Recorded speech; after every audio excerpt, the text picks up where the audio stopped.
Hello, welcome to my channel. If you're new, my name's Rocky. If you're not new, hello, thank you so much for coming back. Today we are talking about how I healed my relationship with diet and exercise. This is a sensitive topic and I'm going to give a disclaimer here. I'm not a professional. I would always advise that you seek out help from a professional. I am going to be talking about diet, exercise, body image, and disordered eating. So if any of those topics are triggering to you, please click off this video. Come back when you feel more ready to engage with these topics. I'm going to go in chronological order for the things I discovered. And I think it's important to give you a little bit of context, just so that we're sort of we're on the same page as to like what was going on with me. To cut a long story short, I was struggling with disordered eating, and I don't like to say I had an eating disorder because I was never diagnosed. I didn't go down that route. You can go down that route if you want to in the UK. You can go to your GP and they will refer you to a specialist. However, I self-referred on to IAPT, which is the sort of mental health sector of the NHS. It's like a service that they have. I'll talk a bit more about that later. Because I never got a diagnosis, I will never say I had an eating disorder. I would say I had disordered eating. But I can tell you that I had symptoms such as a lot of energy, time, and thought put into food, diet, exercise, how I looked. I had a lot of rules around food, sort of good foods and bad foods. There was a lot of restriction around food, and because of that I would then binge, and because I would binge I would then purge, and I would over-exercise quite a lot as well. I was a very active person because I come from musical theatre. I was training a lot, I was dancing a lot, but on top of that I was weightlifting, and weightlifting was something for me that was a very positive thing for me, and it made me feel empowered. It was something that I was like, I felt really strong about, but it was also, I was coming at it from a place of I want to look a certain way, so I'm going to lift weights. And to be honest, I was already exhausted and doing a lot of exercise. I didn't really need to be adding even more in. On top of that, I would also do running and occasional roller skating and occasional rock climbing. Like, I was just doing a lot of exercise, and I would say that's a good thing and a bad thing. I was just on a bit of an extreme, and it wasn't coming from a place of wanting to, like, doing it because I loved it. It was coming from a place, sometimes coming from a place of I have to do this and I want to look a certain way. Whereas now I've got a bit more balance. And the other thing was that I was just stuck in a loop. Like, I couldn't seem to break the loop. I would be really, really good, what I would call good in my mind. I was eating the foods that I had decided were good. I was exercising in the way that I'd decided it was good, and to a certain quantity. And then all of that would get too much. Life would happen, or my cycle would happen, like a menstrual cycle would happen, and it would throw me off. I would eat bad foods. I would stop training as much, and I would fall off the bandwagon. I would always say, like, I've fallen off.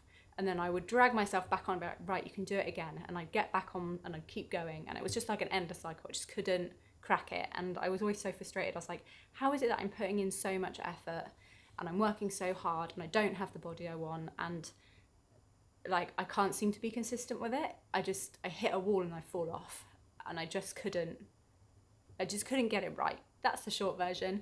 If you'd like to hear a longer version, I might do a video on that. I'm unsure at the moment, but if you feel that's something that could be interesting or useful to you, pop it in the comments below and let me know, and I'll have a think about that.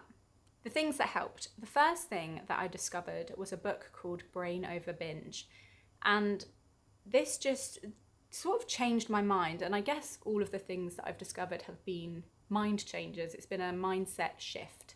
So yeah, Brain Over Binge. The main thing I took away from this book was that I have control and I can make a choice.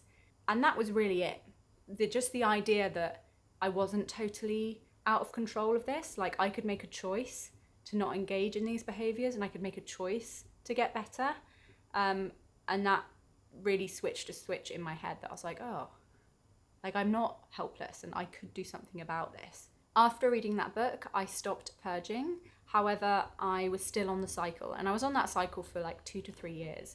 I just kept doing the good thing, falling off, doing the bad thing, and then going around in circles and just feeling frustrated about it all and stuck, like really stuck. And it got to the point where I genuinely thought, like, I don't know what to do. I don't know how to get out of this. I can't see the way that I can have the body I want without doing these behaviors. I was like, I'm already doing everything I can, as much as I can. If I let that go, then I'm not going to have the body I want. And so because of that, I wasn't really able to let it go. So I felt stuck. I was like, I need these behaviors to have the body I want. I'm doing this all the time because it's all just like quotations of thoughts that I had in my mind. These are not necessarily correct thoughts or the right things to be thinking. But this is what I was thinking at the time. So yeah, I was just on that cycle. Then the pandemic hit. And the pandemic hit right at a point when I was really smashing it in my mind. I was like going to the gym a lot, I was eating really well. I was on the up of that cycle, and I felt like for once I was actually really happy and I was doing really well, and I felt like I was really like at my peak of doing great. Pandemic hits. What the pandemic did is took away the things that I was doing to cope with these things or to fuel along the good behaviors. The gym closed. I found that incredibly difficult. I love the gym. Even now I love the gym. It makes me feel strong, it makes me feel empowered, it makes me feel happy. And having that snatched away from me, especially as that was something that was such a huge crux for me, and like I need to go to the gym because I need to look a certain way. To have that taken away, I was like, what am I going to do now? I can't, like, that's the only thing that I know that changes my body. And that was another very strong belief. I didn't believe that anything else worked. I didn't believe that running would work for me. I didn't believe that at-home workouts would work for me. I needed the weights in my mind. Also at this point, I was doing lots of dance classes. I was doing about 6 classes a week. That closed, so I lost all of that. I was also running between jobs and auditions. So I was in a show at the time, and I was also doing my muggle jobs on top of that. And just in general, like I was doing a lot. I was running around, my life was busy. And so to have, again, all of that taken away, my energy levels and expenditure was like up here, and then the pandemic hit and it was like on the floor. Like I went from doing loads to doing nothing. Because I wasn't in a healthy sort of mindset about this, I wasn't able to be like, I'm just going to go for a run and I'm just going to do some at-home workouts and it will be fine. I did some at-home workouts and I did some running, but it wasn't good enough for me. Like I hated it. It wasn't the thing that I felt that I needed. And also the stress of the pandemic, like not knowing what's going on, losing our jobs, the whole industry closing, not being able to do anything that I was doing before. All of these like good behaviors that I had, I couldn't do them anymore. And I felt like, yeah, like almost like someone had whipped the floor from underneath my feet. I feel so frustrated because I feel like I worked really hard for 3 years at college, and then I've been out for like a year and a half, 2 years, where I've been going to the gym and going to class, and it took me a long time to like get the strength and like build up muscle, and that I feel like I've lost it all. And so naturally what happens with that, I was not training as much. My stress was high. I wasn't moving around, like my neat energy in the like the things that I was doing just by existing and just by working, my lifestyle was gone. So I was just sitting around doing nothing with the occasional run and the occasional begrudged at-home workout, and I put on a considerable amount of weight. I don't know for sure how much weight I put on because standing on scales is triggering for me and I didn't want to do it. But it was a really difficult experience for me. It just happened very rapidly, but also felt like this was kind of the thing I was worried about. I didn't want to gain weight, and so gaining weight, like having the thing that you're scared of happening, was really difficult. It was also difficult in that I kind of had a bit of an identity crisis, in that being an athletic person and spending a lot of my time doing athletic things was like part of my identity. And so to have it taken away and suddenly feel like my body isn't my body because I was putting on weight, I didn't feel strong, I didn't feel flexible, I didn't feel fit. Like I just felt like I wasn't in my body, and I found that really uncomfortable. However, that was really helpful to me because I sort of learned that nothing changed. My partner still loves me, my family still loves me, my friends still love me. I'm alive, I'm not unwell. I still have my agent, like nothing really terrible happened. So I was like, oh, maybe it doesn't really mean that much anyway. Maybe it doesn't, your like weight isn't that important. So that was another little mindset shift that was useful. During the pandemic, I then went on to have therapy with a trauma specialist, and this was accidental that she was a trauma specialist. I reached out to a therapy sort of training body to see if they had any therapists, and they quoted me a certain amount, and I said, I just can't afford that. And so they said, we do a training program for therapists. If you'd like to be a case study, you wouldn't have to pay, but notes would be taken about all of your sessions. And I was like, sounds amazing, sign me up. One, it's great to have free therapy, like how lucky am I? But also I really like education, and the idea that I could help someone else in a small way would be really good. So I had therapy with this therapist who was a trauma specialist, and we did lots of incredible work. I really truly felt this was very life-changing for me. We did work with the younger self, which was very emotional. We also did work with EMDR, and we did a tapping exercise, which is something I've taken away and I continue to do. Yeah, it was just really changed the way I thought about things. And I think the main thing that I took away from that chunk of therapy was that it wasn't my fault, and that, you know, I was receiving these messages from my environment and the people around me, and I really took them on, and ultimately, like, I was just trying to do my best, and I was just trying to do what I felt was right in relation to the information that I'd been given. The messages that I've received aren't my fault, and they're also not healthy, and the places that they came from, they shouldn't have come from those places, if that makes sense. Like, I shouldn't have been given these messages. There were lots of other things in that chunk of therapy that was super helpful, and I'm struggling to remember a lot of them now. But I think with therapy, especially for me, was that I had a few realizations in the moment that sort of changed almost instantly, but there were lots of things that, like, were little seeds were sown, and they've slowly settled over time, and my mind has changed over time. After that chunk of therapy, I would call this sort of period of time like the avoidant time. I knew that I didn't want to engage in the behaviours that weren't helpful to me, and I didn't really know how to engage with them in a healthy way, because to me, I was like, healthy eating, like I actually really enjoy healthy, nutritious food. I also really enjoy non-nutritious, like treat food. I didn't know how to engage with the healthy food and also exercise, another thing I genuinely enjoy.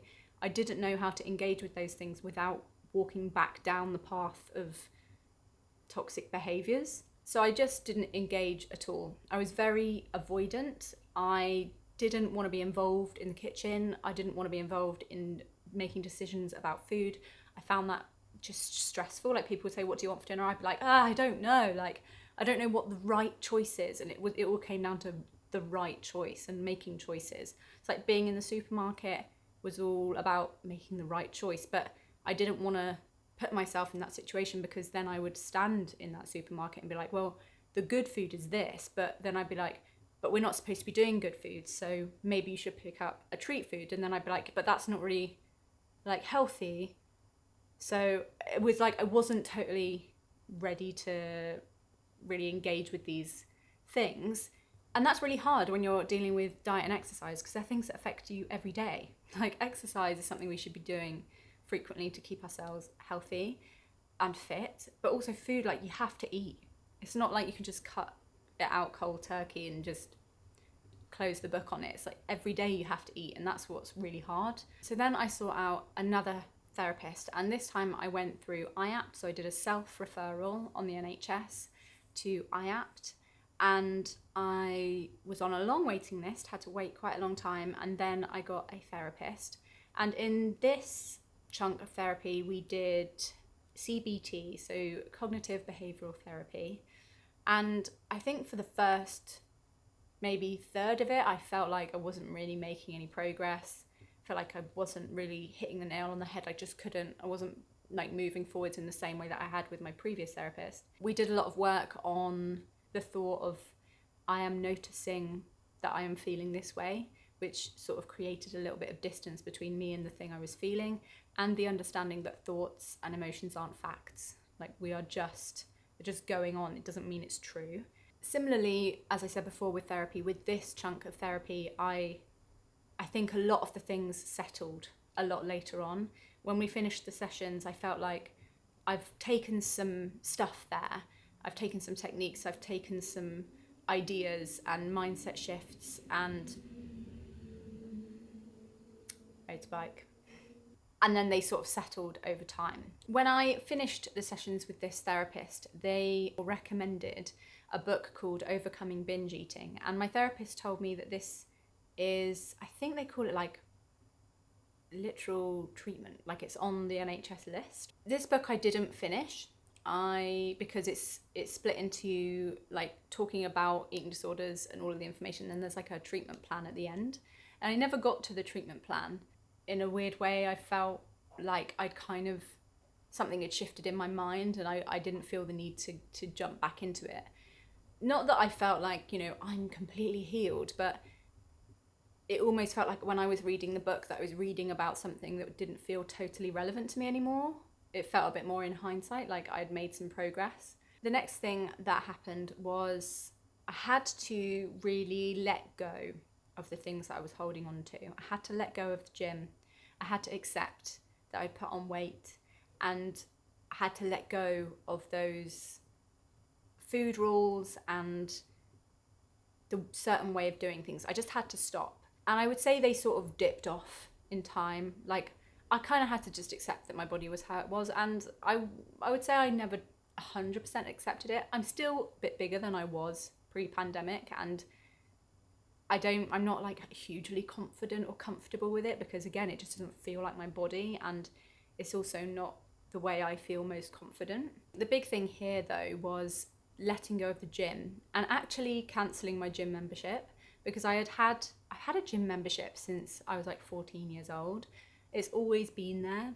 I've always had access to it, and I've always gone to the gym. I've always been a bit up and down with it. I'm not someone who has a consistent lifestyle. I don't work a 9 to 5. So sometimes I'm gymming a lot, and sometimes I'm not gymming a huge amount. Sometimes I have breaks, like that's just life. And also I was on this loop of like doing it and then not doing it, not doing it.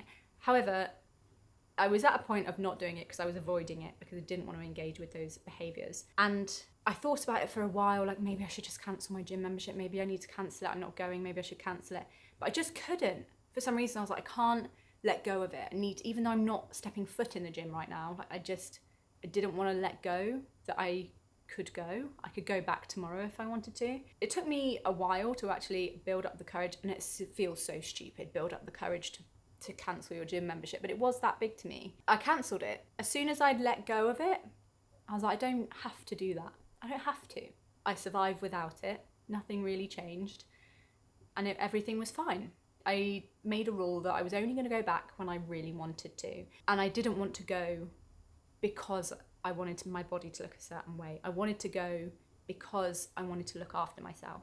Similarly with the food, I wanted to be engaging with food in a positive way because I wanted to look after myself. So it was this real want to do those things for the right reasons, and not wanting to engage at all if I was doing it for reasons that were not kind to me, my mental health, or my body. This leads me on to a book that I've read very recently, which again I would say has been a huge change for me. Like, it's really changed my mind and how I think about things and mindset. And a lot of this is mindset. It's like we have beliefs about things, and if we can change our mindset, then our behaviours just sort of follow. And I'd say that was the key for me, was changing my mindset. So reading these books, having therapy, changing my mindset about things is what changed my behaviour. It wasn't me trying to like force behaviour change or forcing myself to do habits. It was my behaviour being informed by a belief or a mindset. And that book is Body Kindness. I'm still reading this book, and I haven't even been doing the like practical stuff that is throughout the book because I tend to read it on the tube. I'm not very much of a home reader. I like to read when I'm out and about. So yeah, I've been reading it while traveling and not actually doing the activities. However, even without that and without finishing the book, it's really changed how I feel. It's made me really want to look after myself for the right reasons. And again, I keep saying right and wrong. It's what's right for you. But for me, I want to come at things from a place of love, kindness, and nurture, and not from a place of control and a place of fear and a place of perfectionism. This book helped me look at the way I was doing things, and even now, when I'm trying to make choices, I will think, is this the kind thing to do? In relation to that, I also scrapped the food rules and came at things from a place of body kindness. That meant that no foods were off limit. I could eat whatever I wanted, and I could enjoy it all. And oddly, and it's not odd really, it's proven in so many studies, and it's a well-known fact, that if you tell yourself you can't have something, you want it more. So as soon as I was allowed to have, like truly allowed, and not just like, I can have a treat every now and then, or no. Like, no, I can eat whatever I want, whenever I want. There are no rules. That's it. I found it just wasn't that fussed. Wasn't that interested. And if I was listening to this video now, like 3 years ago, I'd be sat going, what? Like, that's not possible. That's not possible. It's not. Like, how can you not want these things? Of course you want these things. But now I genuinely don't. I feel really proud of myself for making that change, because it was such an obsession. It was like, I can't have those things. So it makes you want them so much more. I remember I would go to social things and I knew that there would be food there, and I'd just be like, I know I'm going to eat all this food and I'm going to just try and have a little bit, but I'm probably going to eat all of it. And it's because I wasn't eating it very often that I was just like, I had to have it. And it became like just too much. But now I eat more intuitively. That's another thing I've learned, is learning to stop eating when I'm full. And finally, another book that was really useful is a book called Period Power. I've kind of put this at the end because I wouldn't say it relates very strongly to these things. However, it was also a key for me in realizing that life is not always good. It's not always bad. We are in constant cycles. Like, things are going to change. Life happens. We can't have everything perfect all the time. And especially if you live in a body with a menstrual cycle, then like our bodies aren't just the same all the time. We aren't always on that high level of consistent smashing it energy. Like, our hormones are like all over the shop. And also, I couldn't for a while really understand that. I just felt like I was a failure, or I don't feel good this week, or I'm really upset and I hate everything. And I couldn't like realize that it was actually my hormones that were doing that. I knew in the back of my mind that it was my hormones, like, oh, it's probably just because, I'm due on my period soon. But actually, I hadn't quite linked it up completely, that like, no, this is like fully a hormonal thing because you're about to come on your period. Like, that's why you feel low. That's why you can't lift as much. That's why you're tired. That's why you are emotional. Understanding how that cycle works and how it affects me, because it will affect us all differently. Most people will have similar themes, but we're all different, right? So learning how it affected me and how I can understand my body through that was really helpful. So I know now, if I'm thinking, I'm going to go to the gym, and it's like a week before my period, and I'm feeling like I want to go to the gym, but I feel really tired, and like I feel like I should just rest, and I've had a really busy week. Like, I'm not going to push myself. I'm going to go, you know what, maybe you could just do a bit of yoga at home if you want to. Maybe you could take the dog for a walk instead. Maybe you could have a nice bath. Maybe you could eat some soup. Like, there are other kind, nutritious, nurturing things that I can do that aren't smashing it at the gym and like lifting all the weights. Like, there are other ways of looking after myself. I don't have to do that thing that I think I have to do, if that makes sense. However, when I have come off my period, I know that my hormones are going to be making me feel strong and energized, and that's the time when I can really push myself, and I feel empowered and like ready, and I'm in a good state to be pushing myself. So it's understanding when I can push myself and when I can't. Also, if you've got to the end of this video, thank you for watching. But I would like to say a quick sort of thing to kind of my former self, but also to anyone who is at an earlier stage in their journey of recovery or healing, in that it can get better. It can. And even like saying that makes me feel emotional, because I really was in a place where I didn't believe that. I didn't think it was possible. And I was sat talking to my therapist like, I'm just stuck and I don't see a way out and I don't know what I can do. So just know it can get better. I really hope this has been helpful in some way to you. As I say, if you can, if it's in the budget, if there's any way of getting a professional to work with you on these issues, if these are things that you struggle with, then please find a professional. They know what they're talking about. However, I hope that some of these resources, maybe the books, could lead you in the right direction, or even the knowledge that you can self-refer onto the NHS if you're in the UK might be helpful. Do let me know in the comments below if you have any other things that worked for you, if you have gone through a similar thing, or anything else. If you have any questions or anything else that might be useful, please pop them in the comments below. I love chatting to you. It's like the best part of doing YouTube. Thank you very much for watching this video, and I'll see you soon.